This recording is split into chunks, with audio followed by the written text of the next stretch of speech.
Learning from your mistakes is the second best way to learn. You want to know what's the first? Learning from other people's mistakes. That's what books are for. Hey there, welcome back to our channel, the best place for long-term stock investors. In this video, you're going to learn about what books you should read if you really want to take your investing to the next level, what are the difficulty of these books, and of course some of the basic but very important lessons of each of these books. So if you enjoy our previous videos and I'm pretty sure you're gonna enjoy this video, remember to smash that like button, click on the notification bell so that you know the next video is coming up for you. Book number 1.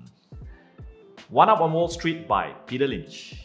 Now, this is a book that MJ and I highly recommend as the first book to read starting off your investing journey. Why is that? It's very light, it's very humorous, but at the same time contains a lot of very important lessons for you, which I'm going to share now.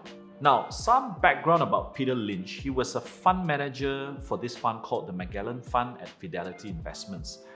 His results, 29.2% over 13 years. Very, very impressive.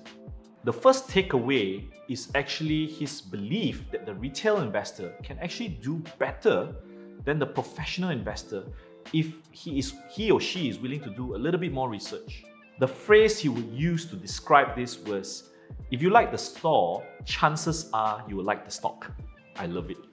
The message he was trying to send with this phrase was that the best stock ideas usually come from the products or services that you use in your everyday life or something that you are familiar with in your industry or your work surroundings. This is contrary to popular belief, where we believe that the best stock picks actually come from professionals rather than people who are very familiar with the products and services. You have to remember, analysts may not be using those products and he or she will just be doing a desktop research rather than embracing the experience of using those products or services. The second takeaway is that it is never too late to enter into a stock if the business is continuously growing. He also coined the term bagger, in which one bagger represents 100% and two baggers representing 200%. You get the drift. He also shared the fact that many retail and even professional managers cash out too early on the stock, only to see it grow higher because revenue and profit kept growing. The next learning, and probably a very painful learning, is the fact that what is cheap today cannot go any lower. Most investors, when they invest into a blue chip stock, they would never think of the improbabilities that can happen. Think of Kodak and Polaroid during its heydays. Even with declining market share and declining profit, most people hope for it to recover and get back whatever they lost. In Malaysia, we have companies like Astro and Media Prima, where consumer behaviors change has actually dictated the fate of these companies as well. And if you're an investor in these companies, a lot of times you just hope that things will change back for the better. So the lesson learned is never be afraid to admit the mistake, close the chapter and move on. Last takeaway from Lynch's book, and probably the most important, the best fund managers in the world only get 6 out of 10 stock picks correct. So if you can do 5, you can give yourself a pat on the back. You're pretty good already. The lesson to be remembered is that you don't need to be right all the time. Book number 2, Education of a Value Investor by Guy Spier. Key takeaway number 1, Guy Spier highlighted the fact that you need a mentor in the investing field. Why? It's because you can shortcut your learnings by reading the writings and the books of these mentors who are either dead or alive. They've already learned their lesson in the past and you could actually really benefit from them. Takeaway number 2, never finance your investments using debts. In the 2008 subprime crisis, Guy Spier highlighted the fact that a lot of the money in the Aquamarine Fund, which is a fund he runs, was held in a brokerage called Bear Stearns, at that point almost at the risk of bankruptcy. If those shares was bought using margins, the creditors of Bear Stearns would have taken possession of these stocks in Aquamarine and forced sell them at a very unfavorable price. Because he bought these shares using cash, there would have not been a scenario where he would have to force sell these shares. Takeaway number 3, create your ideal investing environment. Guy Spier, who is initially based out of New York, moved away from the hustle and bustle into the quiet city of Zurich. He did this to filter out the noise as well as the wealth extravagance in New York, and to focus on more constructive tasks like an investment process. The last takeaway from Guy Spier's book is actually an investment checklist. Now, this idea was actually suggested to him by his close friend and also a hedge fund manager called Monish Prabhai, who read the works of Atul Gawande, a surgeon based in the US. Atul Gawande highlighted the fact that a checklist serves as a memory recall to avoid making mistakes while performing a complex operation like surgery. Both Monish and Guy now practice a rigorous checklist system before they make any investment decisions. We at FIRL copy this method shamelessly, and we also help a lot of our coaching clients develop their own investment checklist. Now, if you're interested, check out the link below to apply. Alright, the third book you definitely really need to read is The Intelligent Investor by Benjamin Graham. Now, this book is actually the first book that put Warren Buffett on the path to becoming the greatest investor of all time. That's how important this book is. Seminal work. And the first thing I want to share with you about this book is the key difference, and the difference is huge, between investing and speculation. Now, when it comes to speculation, most people will look at it as numbers on the screen, and they're very short term. 5% it's up, they say it's a lot. 5% is down, they say that's a lot as well. But when it comes to long-term investing or investing, it's the complete opposite.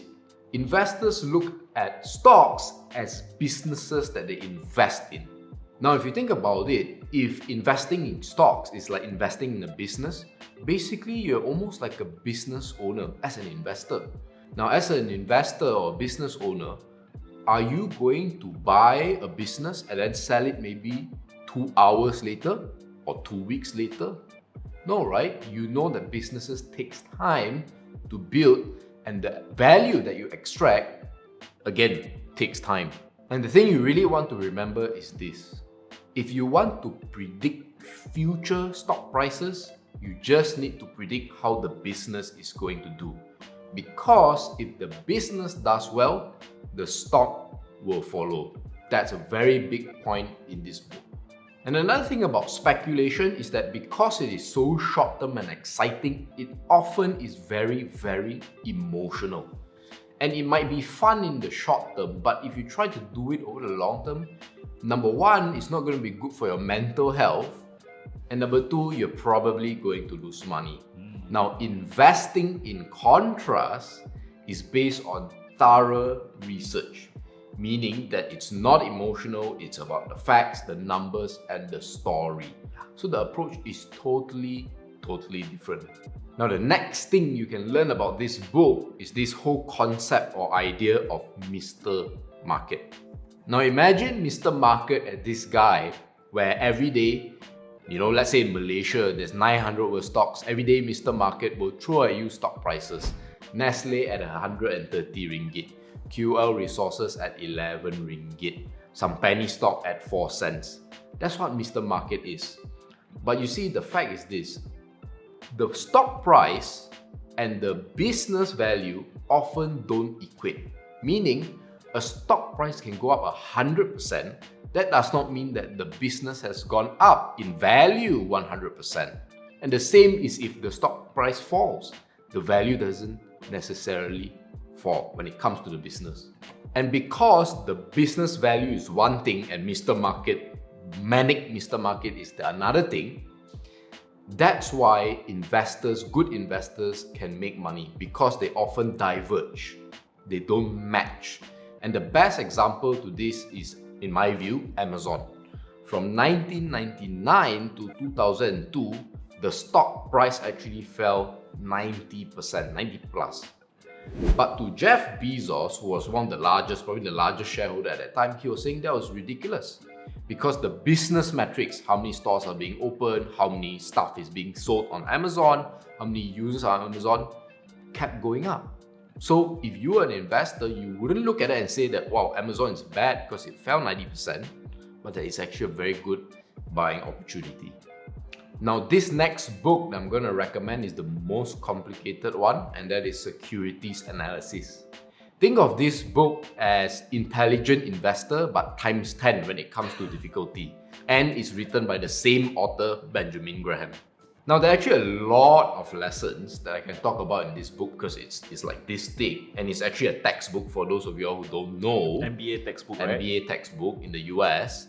But I think the big lesson that I want to share with you is actually this concept or this idea that actually you and I are familiar with, which is called margin of safety.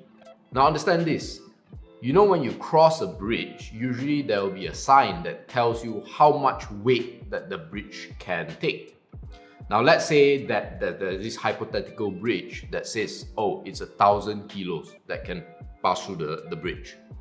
Now, does it actually mean that it cannot take more than 1,000 kilos? Actually, it can. But bridge engineers deliberately lower that number so that they have a margin of safety. In the event that some other car that goes over that is 1,000 kilos, I don't know what kind of car that is, then the bridge will be able to take it and not falter. So to give an example when it comes to investing and more specifically accounting is this thing called detailed balance sheet analysis. Now, if you know anything about the balance sheet, actually we go super deep into this when it comes to our coaching program, is that there are 4 key items where you want to look at the balance sheet, right? They are cash, accounts receivables, inventory, and property, plant, and equipment. Now, all of these 4 items actually have a certain value attributed to them by the accountant, but you cannot take them at what we call face value. So how does this relate to the margin of safety? So if you actually understand a little bit about the technicalities, cash is cash, right? So you can actually value cash at 100%. But when it comes to, let's say, accounts receivable, which is not quite cash, but cash that your customers owe you, you may not be able to receive it, right? Because your customers might default or they might run away. So you would have to develop a margin of safety by employing what we call a discount. So instead of treating accounts receivable at 100% like cash, you will reduce it maybe to 80 to 70%. And this book actually goes deep into detail as to how you should discount it. I told you, it's gonna get technical. But anyway, to sum up, the reason you do a discount on the balance sheet is so that you as an investor will have that margin of safety and so that you're not surprised by anything that is shocking, like a customer not paying you. So that is a very useful tip by this book, in my opinion. Now, book number 5, and it's not really a book, is actually Warren Buffett's Berkshire Hathaway Shareholder Annual Letters.